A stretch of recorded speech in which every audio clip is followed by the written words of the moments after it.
Welcome to Soft Hour Library. Tonight's story begins now. Close your eyes and rest. Chapter 5, Mrs. Renaud's Story. We found M. Hortet awaiting us in the hall, and we all proceeded upstairs together, Francis marching ahead to show us the way. Poirot went up in a zigzag fashion which puzzled me until he whispered with a grimace. No wonder the servants heard M. Renaud mounting the stairs, not a board of them, but creaks fit to wake the dead. At the head of the staircase, a small passage branched off. The servants' quarters, explained Bex. We continued along a corridor, and Francis tapped on the last door to the right of it. A faint voice bade us enter, and we passed into a large sunny apartment looking out towards the sea, which showed blue and sparkling about a quarter of a mile distant.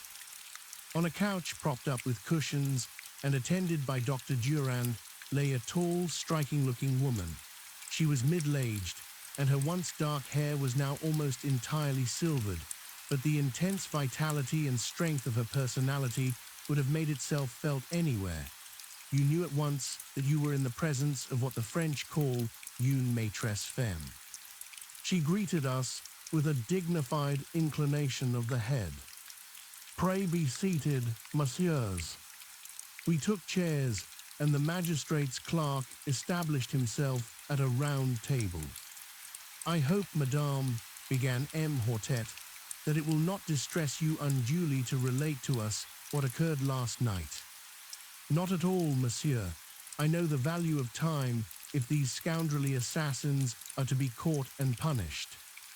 "Very well, madame. It will fatigue you less, I think, if I ask you questions and you confine yourself to answering them. At what time did you go to bed last night?" "At 9:30, monsieur. I was tired." "And your husband?"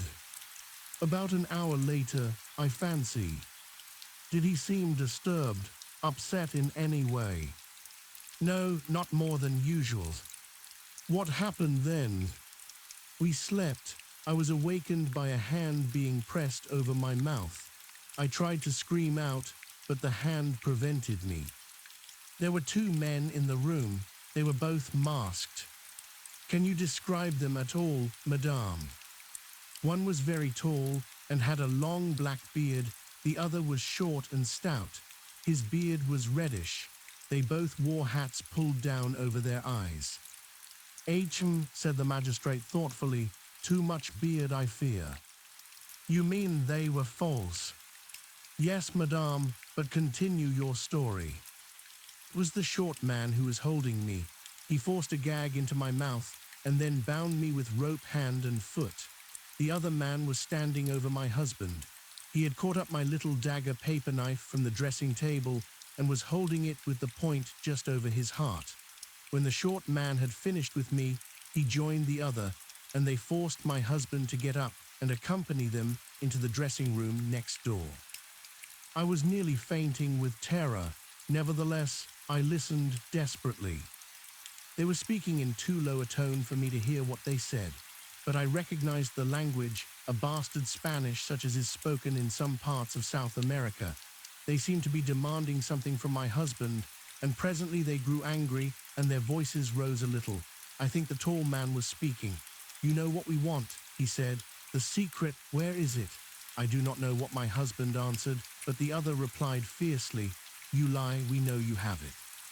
"Where are your keys?"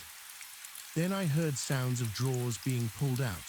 There is a safe on the wall of my husband's dressing room in which he always keeps a fairly large amount of ready money. Leonie tells me this has been rifled and the money taken, but evidently what they were looking for was not there, for presently I heard the tall man, with an oath, command my husband to dress himself. Soon after that, I think some noise in the house must have disturbed them, for they hustled my husband out into my room only half dressed. "Pardon," interrupted Poirot, "but is there then no other egress from the dressing room?" "No, monsieur, there is only the communicating door into my room.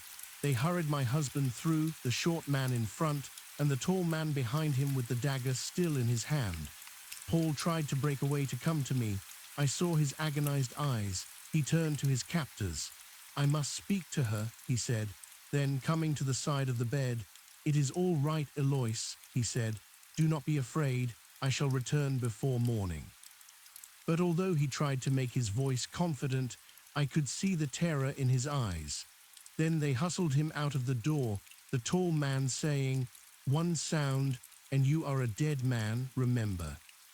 After that, continued Mrs. Renaud, I must have fainted. The next thing I recollect is Leonie rubbing my wrists and giving me brandy.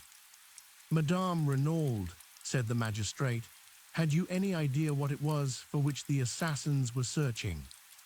"None whatever, monsieur." "Had you any knowledge that your husband feared something?" "Yes, I had seen the change in him."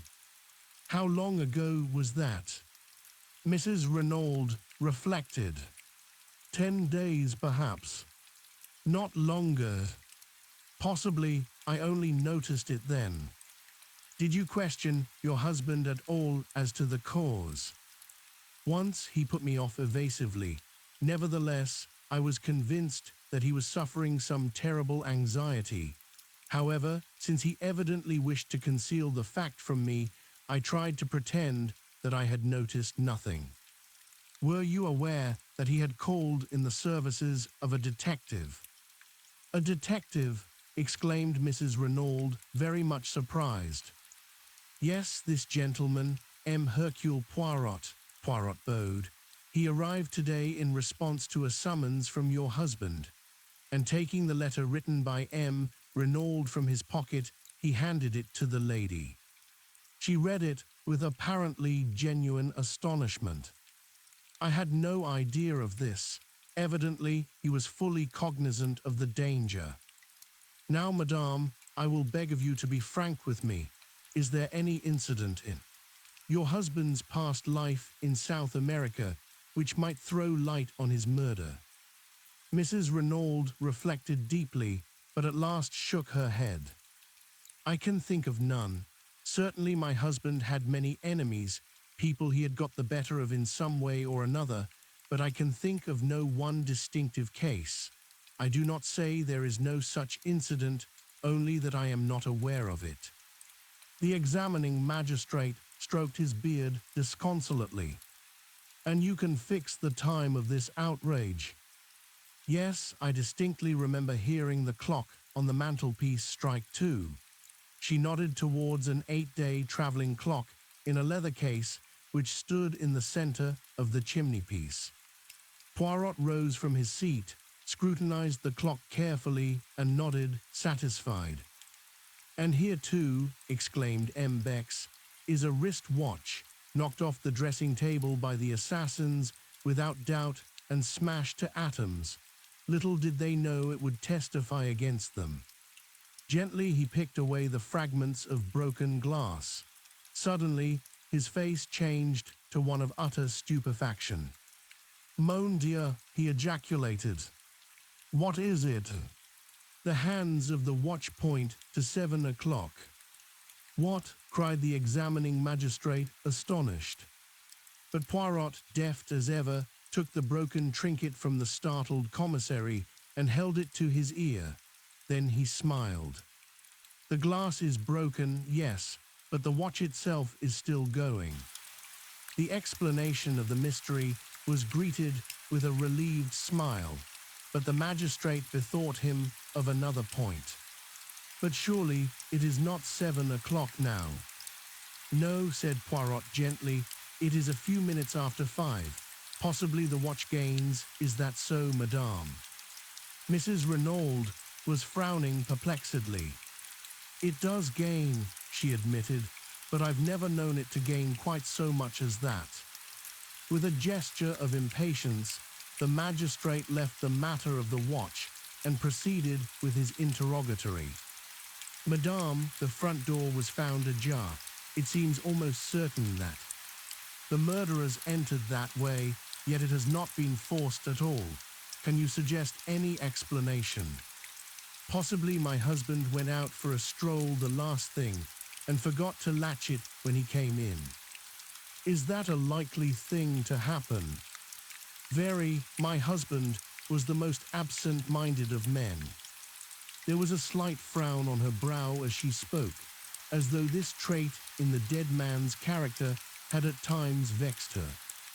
There is one inference I think we might draw, remarked the commissary suddenly. Since the men insisted on M. Renaud dressing himself, it looks as though the place they were taking him to, the place where the secret was concealed, lay some distance away. The magistrate nodded. Yes, far, and yet not too far, since he spoke of being back by morning. What times does the last train leave the station of Merlinville? Asked Poirot. 11:50 one way and 12:17 the other, but it is more probable that they had a motor waiting. Of course, agreed Poirot, looking somewhat crestfallen. Indeed, that might be one way of tracing them, continued the magistrate, brightening. A motor containing two foreigners is quite likely to have been noticed. That is an excellent point, M. Bex. He smiled to himself, and then, becoming grave once more, he said to Mrs. Renaud, "There is another question. Do you know anyone of the name of Duveen?" Duveen, Mrs. Renaud repeated thoughtfully. "No, for the moment, I cannot say I do." "You have never heard your husband mention anyone of that name?" "Never." "Do you know anyone whose Christian name is Bella?" He watched Mrs. Renaud narrowly as he spoke, seeking to surprise any signs of anger or consciousness, but she merely shook her head in quite a natural manner. He continued his questions. "Are you aware that your husband had a visitor last night?" Now he saw the red mount slightly in her cheeks, but she replied composedly, "No, who was that?" "A lady." "Indeed." But, for the moment, the magistrate was content to say no more. It seemed unlikely that Madame d'Aubreuil had any connection with the crime, and he was anxious not to upset Mrs. Renaud more than necessary. He made a sign to the commissary, and the latter replied with a nod. Then, rising, he went across the room and returned with the glass jar we had seen in the outhouse in his hand. From this, he took the dagger. "Madame," he said gently, "do you recognize this?" She gave a little cry. "Yes, that is my little dagger." Then she saw the stained point, and she drew back, her eyes widening with horror. "Is that blood?" "Yes, madame. Your husband was killed with this weapon. He removed it hastily from sight. You are quite sure about its being the one that was on your dressing table last night?" "Oh yes, it was a present from my son. He was in the Air Force during the war. He gave his age as older than it was." There was a touch of the proud mother in her voice. "This was made from a streamlined aeroplane wire and was given to me by my son as a souvenir of the war." "I see, madame. That brings us to another matter. Your son, where is he now? It is necessary that he should be telegraphed to without delay." "Jack, he is on his way to Buenos Aires." "What?" "Yes, my husband telegraphed to him yesterday. He had sent him on business to Paris, but yesterday he discovered that it would be necessary for him to proceed without delay to South America. There was a boat leaving Cherbourg for Buenos Aires last night, and he wired him to catch it." "Have you any knowledge of what the business in Buenos Aires was?" "No, monsieur, I know nothing of its nature, but Buenos Aires is not my son's final destination. He was going overland from there to Santiago." And in unison, the magistrate and the commissary exclaimed, "Santiago, again Santiago." It was at this moment, when we were all stunned by the mention of that word, that Poirot approached Mrs. Renaud. He had been standing by the window like a man lost in a dream, and I doubt if he had fully taken in what had passed. He paused by the lady's side with a bow. "Pardon, madame, but may I examine your wrists?" Though slightly surprised at the request, Mrs. Renaud held them out to him. Round each of them was a cruel red mark where the cords had bitten into the flesh. As he examined them, I fancied that a momentary flicker of excitement I had seen in his eyes disappeared. "They must cause you great pain," he said, and once more he looked puzzled. But the magistrate was speaking excitedly. "Young M. Renaud must be communicated with at once by wireless. It is vital that we should know anything he can tell us about this trip to Santiago." He hesitated. "I hoped he might have been near at hand, so that we could have saved you pain, madame." He paused. "You mean," she said in a low voice, "the identification of my husband's body?" The magistrate bowed his head. "I am a strong woman, monsieur. I can bear all that is required of me. I am ready now." "Oh, tomorrow will be quite soon enough, I assure you." "I prefer to get it over," she said in a low tone, a spasm of pain crossing her face. "If you will be so good as to give me your arm, doctor." The doctor hastened forward, a cloak was thrown over Mrs. Renaud's shoulders, and a slow procession went down the stairs. M. Bex hurried on ahead to open the door of the shed.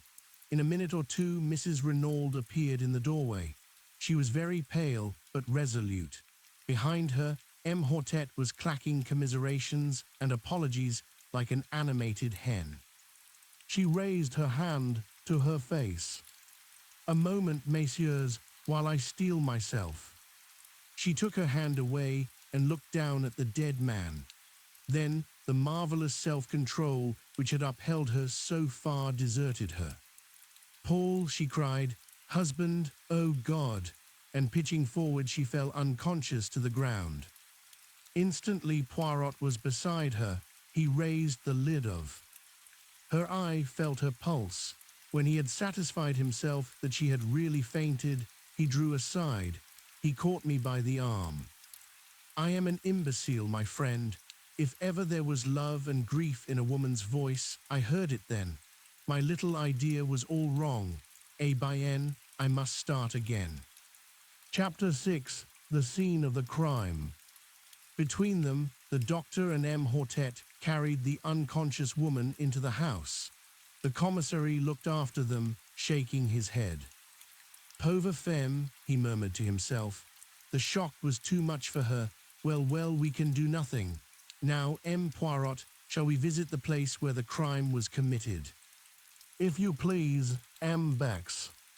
We passed through the house and out by the front door. Poirot had looked up at the staircase in passing and shook his head in a dissatisfied manner. "It is to me incredible that the servants heard nothing. The creaking of that staircase, with 3 people descending it, would awaken the dead. It was the middle of the night, remember, they were sound asleep by then." But Poirot continued to shake his head as though not fully accepting the explanation. On the sweep of the drive, he paused, looking up at the house. What moved them in the first place to try if the front door were open? It was a most unlikely thing that it should be. It was far more probable that they should at once try to force a window. "But all the windows on the ground floor are barred with iron shutters," objected the commissary. Poirot pointed to a window on the first floor. "That is the window of the bedroom we have just come from, is it not? And see, there is a tree by which it would be the easiest thing in the world to mount." "Possibly," admitted the other, "but they could not have done so without leaving footprints in the flower bed." I saw the justice of his words. There were 2 large oval flower beds planted with scarlet geraniums, one each side of the steps leading up to the front door. Tree in question had its roots actually at the back of the bed itself, and it would have been impossible to reach it without stepping on the bed. "You see," continued the commissary, "owing to the dry weather no prints would show on the drive or paths, but on the soft mold of the flower bed it would have been a very different affair. Poirot went close to the bed and studied it attentively. As Bex had said, the mold was perfectly smooth. There was not an indentation on it anywhere. Poirot nodded as though convinced, and we turned away, but he suddenly darted off and began examining the other flower bed. Bex, he called, "See here, here are plenty of traces for you." The commissary joined him and smiled. "My dear Poirot, those are without doubt the footprints of the gardener's large hobnailed boots. In any case, it would have no importance, since this side we have no tree, and consequently no means of gaining access to the upper story." "True," said Poirot, evidently crestfallen. "So you think these footprints are of no importance?" "Not the least in the world." Then, to my utter astonishment, Poirot pronounced these words: "I do not agree with you. I have a little idea that these footprints are the most important things we have seen yet." Beck said nothing, merely shrugged his shoulders. He was far too courteous to utter his real opinion. "Shall we proceed?" he asked instead. "Certainly, I can investigate this matter of the footprints later," said Poirot cheerfully. Instead of following the drive down to the gate, Bex turned up a path that branched off at right angles. It led, up a slight incline, round to the right of the house, and was bordered on either side by a kind of shrubbery. Suddenly it emerged into a little clearing from which one obtained a view of the sea. A seat had been placed here, and not far from it was a rather ramshackle shed. A few steps further on, a neat line of small bushes marked the boundary of the villa grounds. Bex pushed his way through these, and we found ourselves on a wide stretch of open downs. I looked round and saw something that filled me with astonishment. "Why, this is a golf course," I cried. Bex nodded. "The limits are not completed yet," he explained. "It is hoped to be able to open them sometime next month. It was some of the men working on them who discovered the body early this morning."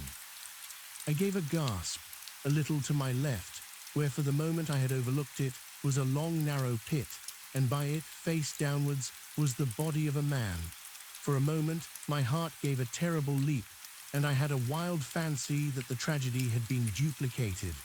But the commissary dispelled my illusion by moving forward with a sharp exclamation of annoyance. What have my police been about? They had strict orders to allow no one near the place without proper credentials. The man on the ground turned his head over his shoulder. "But I have proper credentials," he remarked, and rose slowly to his feet. "My dear Gerard," cried the commissary, "I had no idea that you had arrived, even. The examining magistrate has been awaiting you with the utmost impatience." As he spoke, I was scanning the newcomer with the keenest curiosity. The famous detective from the Paris Sûreté was familiar to me by name, and I was extremely interested to see him in the flesh. He was very tall, perhaps about 30 years of age, with auburn hair and moustache, and a military carriage. There was a trace of arrogance in his manner, which showed that he was fully alive to his own importance. Bex introduced us, presenting Poirot as a colleague. A flicker of interest came into the detective's eye. "I know you by name, Poirot," he said. "You cut quite a figure in the old days, didn't you? But methods are very different now." "Crimes, though, are very much the same," remarked Poirot gently. I saw at once that Gerard was prepared to be hostile. He resented the other being associated with him, and I felt that if he came across any clue of importance, he would be more than likely to keep it to himself. "The examining magistrate," began Bex again, but Gerard interrupted him rudely. "A fig for the examining magistrate. The light is the important thing. For all practical purposes, it will be gone in another half-hour or so. I know all about the case, and the people at the house will do very well until tomorrow, but if we're going to find a clue to the murderers, here is the spot we shall find it. Is it your police who have been trampling all over the place? I thought they knew better nowadays. Assuredly they do. The marks you complain of were made by the workmen who discovered the body. The other grunted disgustedly. I can see the tracks where the three of them came through the hedge, but they were cunning. You can just recognize the center footmarks as those of M. Renaud, but those on either side have been carefully obliterated. Not that there would really be much to see anyway on this hard ground, but they weren't taking any chances. The external sign, said Poirot. That is what you seek, eh? The other detective stared. Of course. A very faint smile came to Poirot's lips. He seemed about to speak, but checked himself. He bent down to where a spade was lying. That's what the grave was dug with, right enough, said Giraud, but you'll get nothing from it. It was Renaud's own spade, and the man who used it wore gloves. Here they are. He gesticulated with his foot to where two soiled, earth-stained gloves were lying. And they're Renaud's too, or at least his gardener S. I tell you, the men who planned out this crime were taking no chances. The man was stabbed with his own dagger and would have been buried with his own spade. They counted on leaving no traces. But I'll beat them. There's always something, and I mean to find it. But Poirot was now apparently interested in something else. Short, discolored piece of lead piping which lay beside the spade. He touched it delicately with his finger. And does this, too, belong to the murdered man? He asked, and I thought I detected a subtle flavor of irony in the question.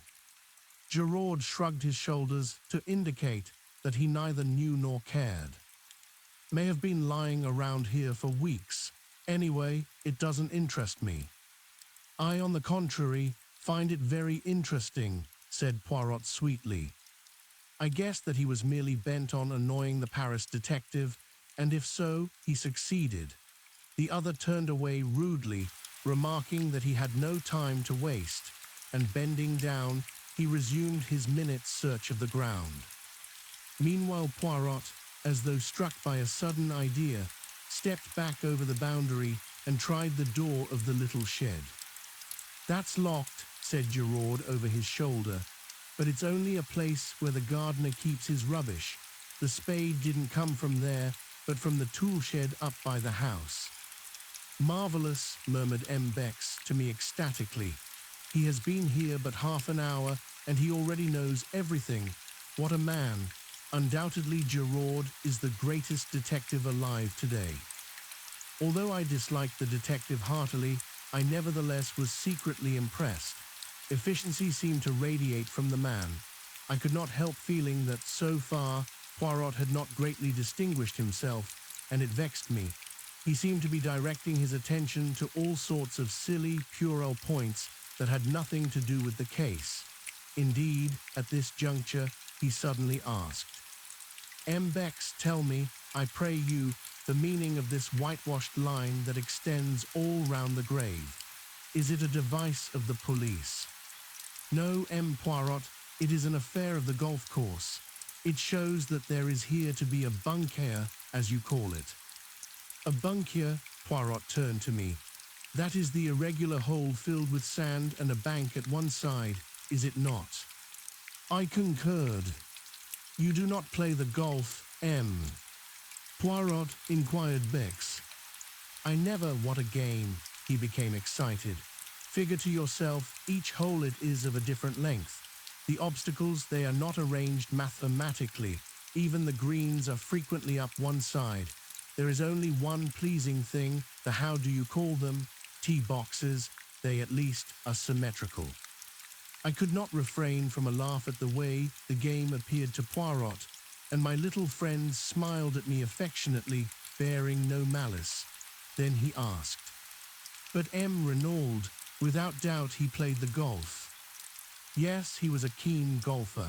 It's mainly owing to him and to his large subscriptions that this work is being carried forward. He even had a say in the designing of it. Poirot nodded thoughtfully.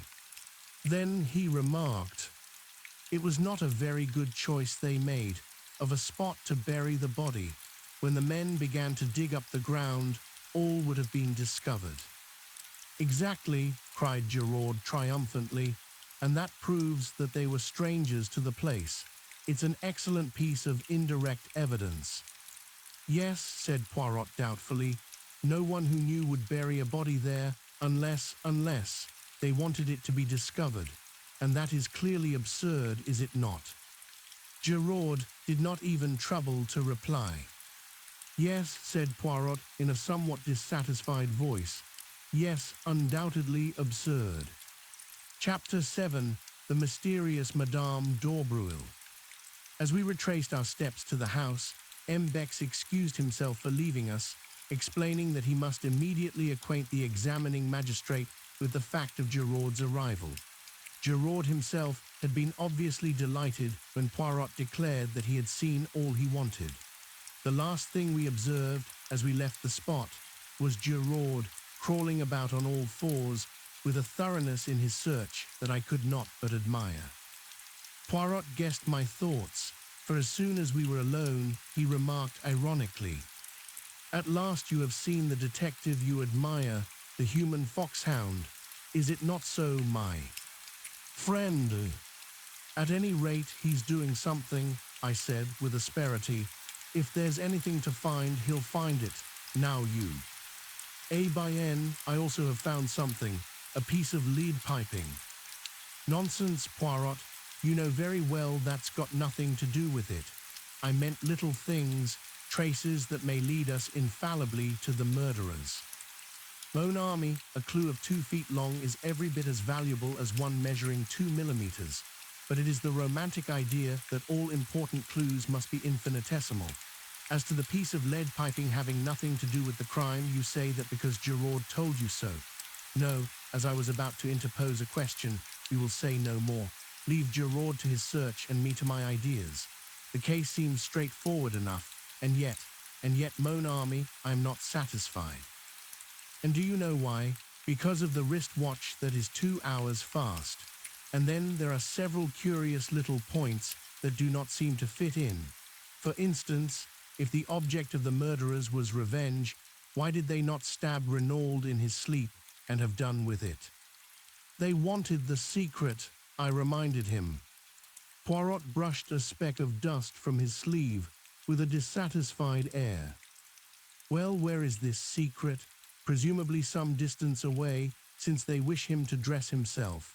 Yet he is found murdered close at hand, almost within earshot of the house. Then again, it is pure chance that a weapon such as the dagger should be lying about casually, ready to hand." He paused, frowning, and then went on. "Why did the servants hear nothing? Were they drugged? Was there an accomplice, and did that accomplice see to it that the front door should remain open? I wonder if—" He stopped abruptly. We had reached the drive in front of the house. Suddenly he turned to me. "My friend, I am about to surprise you, to please you. I have taken your reproaches to heart. We will examine some footprints." "Where?" "In that right-hand bed. Yonder M. Beck says that they are the footmarks of the gardener. Let us see if that is so. See, he approaches with his wheelbarrow." Indeed, an elderly man was just crossing the drive with a barrow full of seedlings. Poirot called to him, and he set down the barrow and came hobbling towards us. "You are going to ask him for one of his boots to compare with the footmarks?" I asked breathlessly. My faith in Poirot revived a little. Since he said the footprints in this right-hand bed were important, presumably they were. "Exactly," said Poirot. "But won't he think it very odd?" "He will not think about it at all." We could say no more, for the old man had joined us. "You want me for something, monsieur?" "Yes, you have been gardener here a long time, haven't you?" 24 years, monsieur." "And your name is?" "Auguste, monsieur." I was admiring these magnificent geraniums. They are truly superb. They have been planted long. "Some time, monsieur, but of course, to keep the beds looking smart, One must keep bedding out a few new plants and remove those that are over, besides keeping the old blooms well picked off. You put in some new plants yesterday, didn't you? Those in the middle there, and in the other bed also. Monsieur has a sharp eye.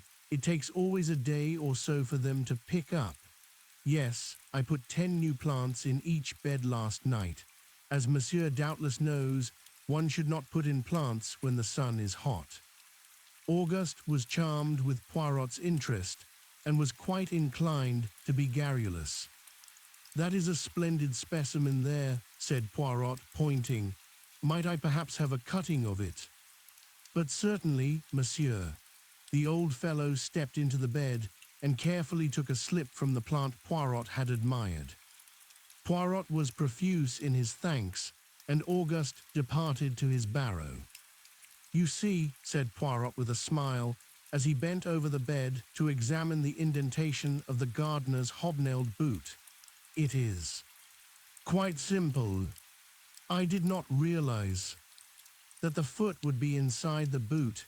You do not use your excellent mental capacities sufficiently. Well, what of the footmark?" I examined the bed carefully. "All the footmarks in the bed were made by the same boot," I said at length after a careful study. "You think so? Eh bien, I agree with you," said Poirot. He seemed quite uninterested, and as though he were thinking of something else. "At any rate," I remarked, "you will have one bee less in your bonnet now." "Mon Dieu, but what an idiom! What does it mean?" "What I meant was that now you will give up your interest in these footmarks." But to my surprise, Poirot shook his head. "No, no, mon ami. At last I am on the right track. I am still in the dark, but as I hinted just now to M. Bex, these footmarks are the most important and interesting things in the case. That poor Giraud, I should not be surprised if he took no notice of them whatever." At that moment, the front door opened, and M. Hortet and the commissary came down the steps. "Ah, M. Poirot, we were coming to look for you," said the magistrate. "It is getting late, but I wish to pay a visit to Madame d'Aubreuil. Without doubt, she will be very much upset by M. Renaud's death, and we may be fortunate enough to get a clue from her. The secret that he did not confide to his wife, it is possible that he may have told it to the woman whose love held him enslaved. We know where our Samsons are weak, don't we?" I admired the picturesqueness of M. Hortet's language. I suspected that the examining magistrate was by now thoroughly enjoying his part in the mysterious drama. "Is M. Giraud not going to accompany us?" asked Poirot. "M. Giraud has shown clearly that he prefers to conduct the case in his own way," said M. Hortet dryly. One could see easily enough that Giraud's cavalier treatment of the examining magistrate had not prejudiced the latter in his favor. We said no more, but fell into line. Poirot walked with the examining magistrate, and the commissary and I followed a few paces behind. "There is no doubt that Francais's story is substantially correct," he remarked to me in a confidential tone. "I have been telephoning headquarters. It seems that 3 times in the last 6 weeks, that is to say, since the arrival of M. Renaud at Merlinville, Madame d'Aubreuil has paid a large sum in notes into her banking account. Altogether, the sum totals 200,000 francs. "Dear me," I said, considering, "that must be something like 4,000 pounds. "Precisely. Yes, there can be no doubt that he was absolutely infatuated, but it remains to be seen whether he confided his secret to her. The examining magistrate is hopeful, but I hardly share his views."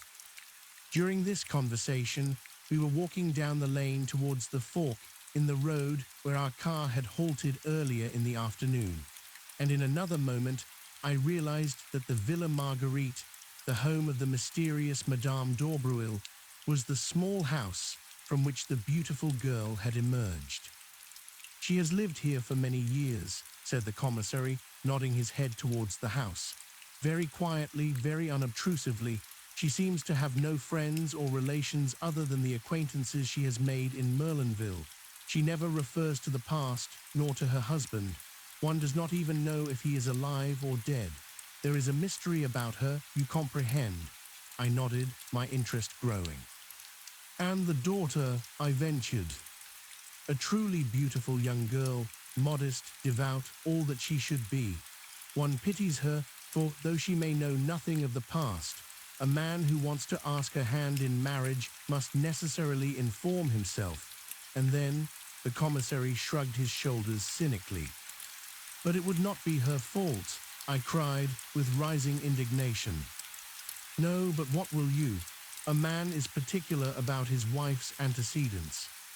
I was prevented from further argument by our arrival at the door. M. Hortet rang the bell. A few minutes elapsed, and then we heard a footfall within, and the door was opened.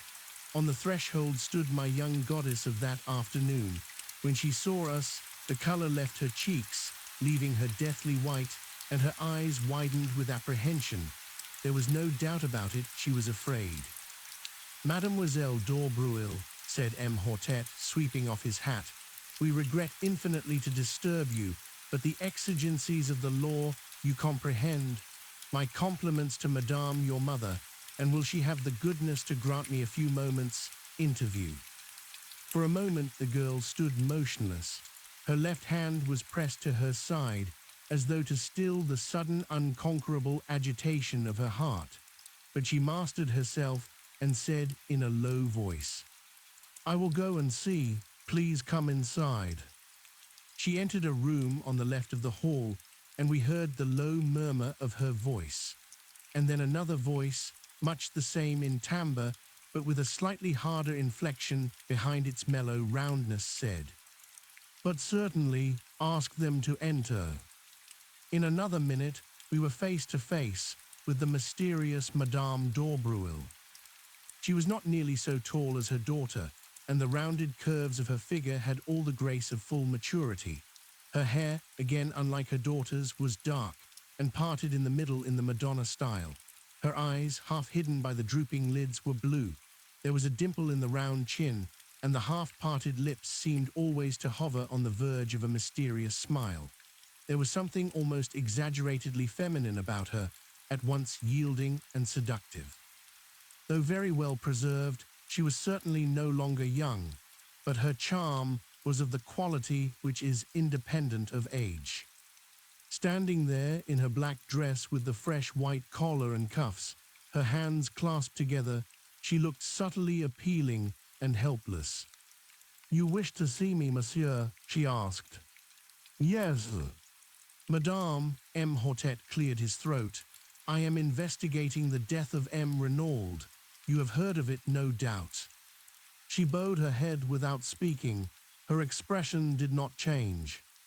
We came to ask you whether you can, throw any light upon the circumstances surrounding it. The surprise of her tone was excellent. Yes, madame, it would, perhaps, be better if we could speak to you alone. He looked meaningly in the direction of the girl. Madame d'Aubreuil turned to her. Marthe, dear. But the girl shook her head. No, mammon, I will not go. I am not a child. I am 22. I shall not go. Madame d'Aubreuil turned back to the examining magistrate. You see, monsieur, I should prefer not to speak before Mademoiselle d'Aubreuil. As my daughter says, she is not a child. For a moment, the magistrate hesitated, baffled. Very well, madame, he said at last. Have it your own way. We have reason to believe that you were in the habit of visiting the dead man at his villa in the evenings. Is that so? The color rose in the lady's pale cheeks, but she replied quietly, I deny your right to ask me such a question. Madame, we are investigating a murder. Well, what of it? I had nothing to do with the murder. Madame, we do not say that for a moment, but you knew the dead man well. Did he ever confide in you as to any danger that threatened him? Never. Did he ever mention his life in Santiago and any enemies he may have made there? No. Then you can give us no help at all. I fear not. I really do not see why you should come to me. Cannot his wife tell you what you want to know? Her voice held a slender inflection of irony. Madame Renaud has told us all she can. Ah, said Madame d'Aubreuil, I wondered. You wonder what, Madame? Nothing. The examining magistrate looked at her.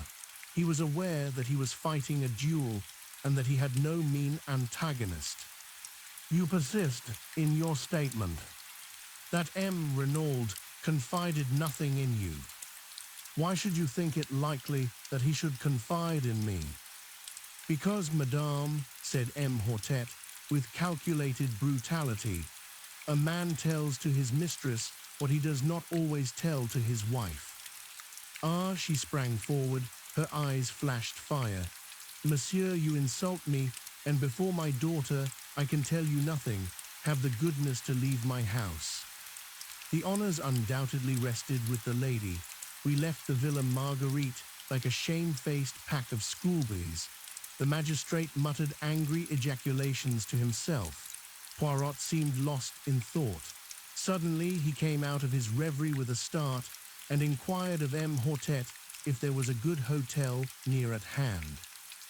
There is a small place, the Hotel des Bains, on this side of town, a few hundred yards down the road. It will be handy for your investigations. We shall see you in the morning then, I presume. Yes, I thank you, M. Hortet. With mutual civilities, we parted company, Poirot and I going towards Merlinville, and the others returning to the Villa Genevieve. The French police system is very marvelous, said Poirot, looking after them. The information they possess about everyone's life, down to the most commonplace detail, is extraordinary. Though he has only been here a little over 6 weeks, they are perfectly well acquainted with M. Renaud's tastes and pursuits, and at a moment's notice, they can produce information as to Madame d'Aubreuil's banking account and the sums that have lately been paid in. Undoubtedly, the dossier is a great institution. But what is that? He turned sharply. A figure was running hatless down the road after us. It was Madame d'Aubreuil. I beg your pardon, she cried breathlessly as she reached us. I should not do this, I know. You must not tell my mother. But is it true what the people say, that M. Renaud called in a detective before he died, and that you are he? Yes, mademoiselle, said Poirot. Gently, it is quite true, but how did you learn it? Francois told our Amélie, explained Maude with a blush. Poirot made a grimace.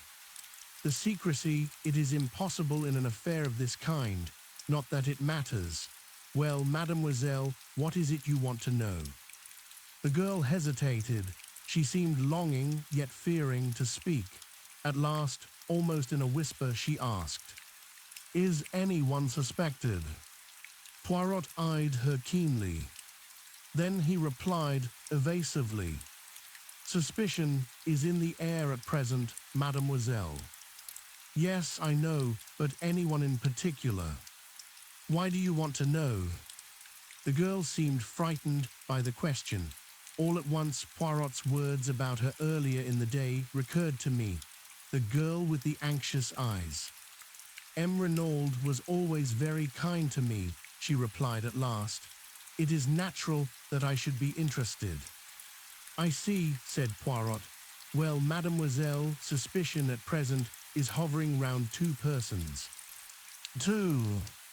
I could have sworn there was a note of surprise and relief in her voice. Their names are unknown, but they are presumed to be Chileans from Santiago. And now, mademoiselle, you see what comes of being young and beautiful. I have betrayed professional secrets for you. The girl laughed merrily, and then, rather shyly, she thanked him. I must run back now. Maman will miss me. And she turned and ran back up the road, looking like a modern Atalanta. I stared after her. Mon ami, said Poirot, in his gentle, ironical voice. "Is it that we are to remain planted here all night, just because you have seen a beautiful young woman and your head is in a whirl?" I laughed and apologized. "But she is beautiful, Poirot. Anyone might be excused for being bowled over by her." Poirot groaned. "Mon dear, but it is that you have the susceptible heart." "Poirot," I said, "do you remember after the Styles case when you were in love with two charming women at once, and neither of them were for you?" "Yes, I remember.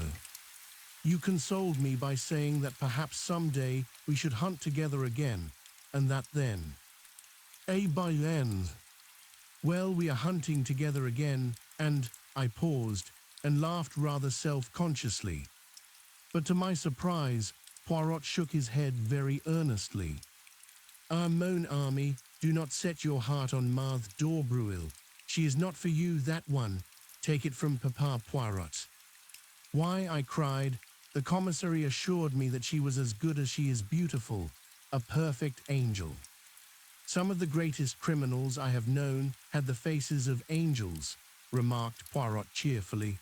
"A malformation of the grey cells may coincide quite easily with the face of a Madonna." "Poirot," I cried, horrified, "you cannot mean that you suspect an innocent child like this." "Ta-ta-ta, do not excite yourself. I have not said that I suspected her, but you must admit that her anxiety to know about the case is somewhat unusual." "For once I see further than you do," I said. "Her anxiety is not for herself, but for her mother." "My friend," said Poirot, "as usual you see nothing at all. Madame d'Aubreuil is very well able to look after herself without her daughter worrying about her. I admit I was teasing you just now, but all the same I repeat what I said before. Do not set your heart on that girl. She is not for you. I, Hercule Poirot, know it. Sacré, if only I could remember where I had seen that face." "What face?" I asked, surprised. "The daughter S." "No, the mother S." Noting my surprise, he nodded emphatically. "But yes, it is as I tell you. It was a long time ago, when I was still with the police in Belgium. I have never actually seen the woman before, but I have seen her picture and in connection with some case, I rather fancy." "Yes, I may be mistaken, but I rather fancy that it was a murder case." Chapter 8: An Unexpected Meeting. We were up at the Villa betimes next morning. The man on guard at the gate did not bar our way this time. Instead, he respectfully saluted us, and we passed on to the house. The maid Leonie was just coming down the stairs and seemed not averse to the prospect of a little conversation. Poirot inquired after the health of Mrs. Renaud. Leonie shook her head. "She is terribly upset, la pauvre dame. She will eat nothing but nothing, and she is as pale as a ghost. It is heartrending to see her. Ah, par exemple, it is not I who would grieve like that for a man who had deceived me with another woman." Poirot nodded sympathetically. "What you say is very just, but what will you? The heart of a woman who loves will forgive many blows. Still, undoubtedly, there must have been many scenes of recrimination between them in the last few months." Again, Leonie shook her head. "Never, monsieur, never have I heard Madame utter a word of protest, of reproach even. She had the temper and disposition of an angel, quite different to monsieur. Monsieur Renaud had not the temper of an angel. Far from it. When he enraged himself, the whole house knew of it. The day that he quarrelled with M. Jacques Marfoy, they might have been heard in the marketplace, they shouted so loud." "Indeed," said Poirot, "and when did this quarrel take place?" "Oh, it was just before M. Jacques went to Paris. Almost he missed his train. He came out of the library and caught up his bag which he had left in the hall. The automobile, it was being repaired, and he had to run for the station. I was dusting the salon, and I saw him pass, and his face was white, white with two burning spots of red. Ah, but he was angry. Leonie was enjoying her narrative thoroughly. And the dispute, what was it about? Ah, that I do not know, confessed Leonie. It is true that they shouted, but their voices were so loud and high, and they spoke so fast, that only one well acquainted with English could have comprehended. But monsieur, he was like a thundercloud all day. Impossible. To please him. The sound of a door shutting upstairs cut short Leonie's loquacity. And Francis, who awaits me, she exclaimed, awakening to a tardy remembrance of her duties. That old one she always scolds. One moment, mademoiselle, the examining magistrate, where is he? They have gone out to look at the automobile in the garage. Monsieur the commissary had some idea that it might have been used on the night of the murder. Quelle idée, murmured Poirot as the girl disappeared. You will go out and join them. No, I shall await their return in the salon. It is cool there on this hot morning. This placid way of taking things did not quite commend itself to me. If you don't mind, I said, and hesitated. Not in the least. You wish to investigate on your own account, eh? Well, I'd rather like to have a look at Giraud, if he's anywhere about, and see what he's up to. The human foxhound, murmured Poirot, as he leaned back in a comfortable chair and closed his eyes. By all means, my friend, au revoir. I strolled out of the front door. It was certainly hot. I turned up the path we had taken the day before. I had a mind to study the scene of the crime myself. I did not go directly to the spot, however, but turned aside into the bushes so as to come out on the links some 100 yards or so further to the right. If Giraud was still on the spot, I wanted to observe his methods before he knew of my presence. But the shrubbery here was much denser, and I had quite a struggle to force my way through. When I emerged at last on the course, it was quite unexpectedly and with such vigor that I cannoned heavily into a young lady who had been standing with her back to the plantation. She not unnaturally gave a suppressed shriek, but I too uttered an exclamation of surprise, for it was my friend of the train, Cinderella. The surprise was mutual. You, we both exclaimed simultaneously. The young lady recovered herself. Versed, my only aunt, she exclaimed, what are you doing here? For the matter of that, what are you? I retorted. When last I saw you, the day before yesterday, you were trotting home to England like a good little boy. Have they given you a season ticket to and fro on the strength of your MP? I ignored the end of the speech. When last I saw you, I said, you were trotting home with your sister like a good little girl. By the way, how is your sister? A flash of white teeth rewarded me. How kind of you to ask. My sister is well, I thank you. She is here with you. She remained in town, said the minx with dignity. I don't believe you've got a sister, I laughed. If you have, her name is Harris. Do you remember mine? She asked with a smile. Cinderella, but you're going to tell me the real one now, aren't you? She shook her head with a wicked look. Not even why you're here. Oh, that, I suppose you've heard of members of my profession resting at expensive French watering places. Dirt cheap if you know where to go. I eyed her keenly. Still, you'd no intention of coming here when I met you 2 days ago.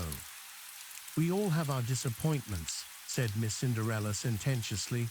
Then now, I've told you quite as much as is good for you. Little boys should not be inquisitive. You've not yet told me what you're doing here. Got the MP in tow, I suppose, doing the gay boy on the beach. I shook my head. Guess again. You remember my telling you that my great friend was a detective? Yes. And perhaps you've heard about this crime at the Villa Genevieve. She stared at me, her breast heaved, and her eyes grew wide and round. "You don't mean that you're in on that?" I nodded. There was no doubt that I had scored heavily. Her emotion, as she regarded me, was only too evident. For some few seconds, she remained silent, staring at me. Then she nodded her head emphatically. "Well, if that doesn't beat the band, tote me round. I want to see all the horrors." "What do you mean?" "What I say, bless the boy. Didn't I tell you I doted on crimes? What do you think I'm imperiling my ankles for in high-heeled shoes over this stubble? I've been nosing round for hours. Tried the front way in, but that old stick-in-the-mud of a French gendarme wasn't taking any. I guess Helen of Troy and Cleopatra and Mary, Queen of Scots, rolled in one wouldn't cut ice with him. It's a real piece of luck happening on you this way. Come on, show me all the sights." "But look here, wait a minute, I can't. Nobody else allowed in. They're awfully strict." "Aren't you and your friend the big bugs?" I was loath to relinquish my position of importance. "Why are you so keen?" I asked weakly. "And what is it you want to see?" "Oh, everything. The place where it happened, and the weapon, and the body, and any fingerprints or interesting things like that. I've never had a chance of being right in on a murder like this before. It'll last me all my life." I turned away, sickened. What were women coming to nowadays? The girl's ghoulish excitement nauseated me. I had read of the mobs of women who besieged the law courts when some wretched man was being tried for his life on the capital charge. I had sometimes wondered who these women were. Now I knew. They were of the likeness of Cinderella, young, yet obsessed with a yearning for morbid excitement, for sensation at any price, without regard to any decency or good feeling. The vividness of the girl's beauty had attracted me in spite of myself, yet at heart I retained my first impression of disapproval and dislike. I thought of my mother, long since dead. What would she have said of this strange modern product of girlhood? The pretty face with the paint and powder, and the ghoulish mind behind. "Come off your high horse," said the lady suddenly, "and don't give yourself airs. When you got called to this job, did you put your nose in the air and say it was a nasty business, and you wouldn't be mixed up in it?" "No, but if you'd been here on a holiday, wouldn't you be nosing round just the same as I am?" "Of course you would." "I'm a man, you're a woman. Your idea of a woman is someone who gets on a chair and shrieks if she sees a mouse. That's all prehistoric. But you will show me round, won't you? You see, it might make a big difference to me." "In what way?" "They're keeping all the reporters out. I might make a big scoop with one of the papers. You don't know how much they pay for a bit of inside stuff." I hesitated. She slipped a small soft hand into mine. "Please, there's a dear." I capitulated. Secretly, I knew that I should rather enjoy the part of showman. After all, the moral attitude displayed by the girl was none of my business. I was a little nervous as to what the examining magistrate might say, but I reassured myself by the reflection that no harm could possibly be done. We repaired first to the spot where the body had been discovered. A man was on guard there who saluted respectfully, knowing me by sight, and raised no question as to my companion. Presumably, he regarded her as vouched for by me. I explained to Cinderella just how the discovery had been made, and she listened attentively, sometimes putting an intelligent question. Then we turned our steps in the direction of the villa. I proceeded rather cautiously, for truth to tell, I was not at all anxious to meet anyone. I took the girl through the shrubbery round to the back of the house where the small shed was. I recollected that yesterday evening, after relocking the door, M. Bex had left the key with the Sergeant de Villemarchot, in case M. Giraud should require it while we are upstairs. I thought it quite likely that the Sûreté detective, after using it, had returned it to Marchot again. Leaving the girl out of sight in the shrubbery, I entered the house. Marchot was on duty outside the door of the salon. From within came the murmur of voices. Monsieur desires Hortet. He is within. He is again interrogating Francois. No, I said hastily, I don't want him, but I should very much like the key of the shed outside if it is not against regulations. But certainly, monsieur, he produced it. Here it is. M. le Juge gave orders that all facilities were to be placed at your disposal. You will return it to me when you have finished out there, that is all. Of course. I felt a thrill of satisfaction as I realized that in Marchot's eyes, at least, I ranked equally in importance with Poirot. The girl was waiting for me. She gave an exclamation of delight as she saw the key in my hand. You've got it then. Of course, I said coolly.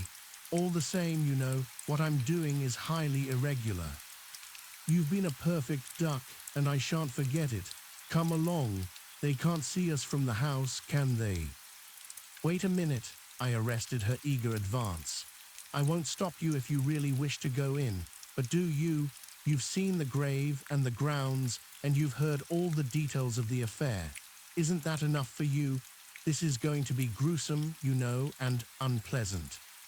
She looked at me for a moment with an expression that I could not quite fathom. Then she laughed.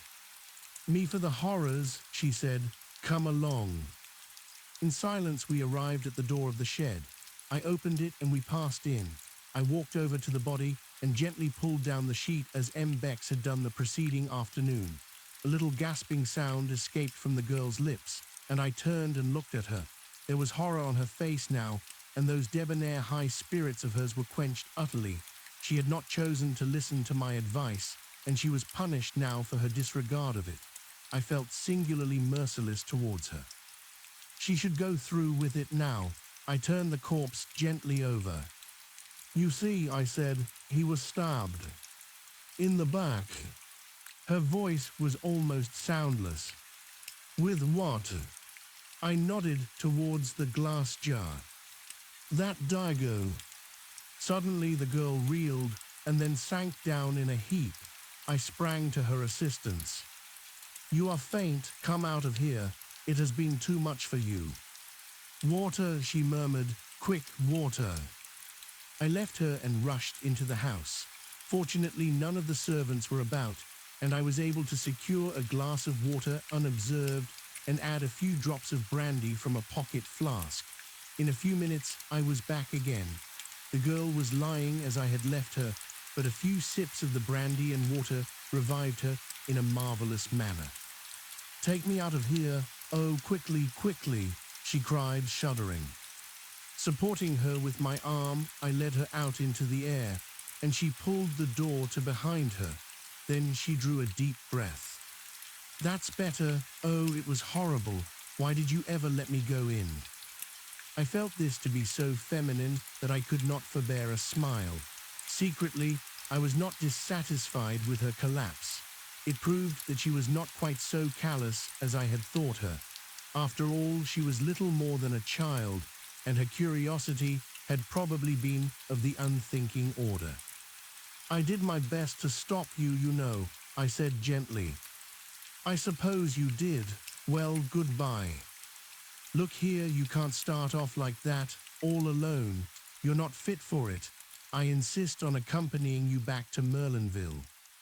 Nonsense, I'm quite all right now. Supposing you felt faint again. No, I shall come with you. But this she combated with a good deal of energy. In the end, however, I prevailed so far as to be allowed to accompany her to the outskirts of the town. We retraced our steps over our former route, passing the grave again and making a detour onto the road. Where the first straggling line of shops began, she stopped and held out her hand. Goodbye, and thank you ever so much for coming with me. Are you sure you're all right now? Quite, thanks, I hope you won't get into any trouble over showing me things. I disclaimed the idea lightly. Well, goodbye. Au revoir, I corrected. If you're staying here, we shall meet again. She flashed a smile at me. That's so, au revoir then. Wait a second, you haven't told me your address. Oh, I'm staying at the Hotel du Fair. It's a little place, but quite good. Come and look me up tomorrow. I will, I said, with perhaps rather unnecessary empressement. I watched her out of sight, then turned and retraced my steps to the villa. I remembered that I had not relocked the door of the shed. Fortunately, no one had noticed the oversight, and turning the key, I removed it and returned it to the Sergeant de Ville. And as I did so, it came upon me suddenly that though Cinderella had given me her address, I still did not know her name.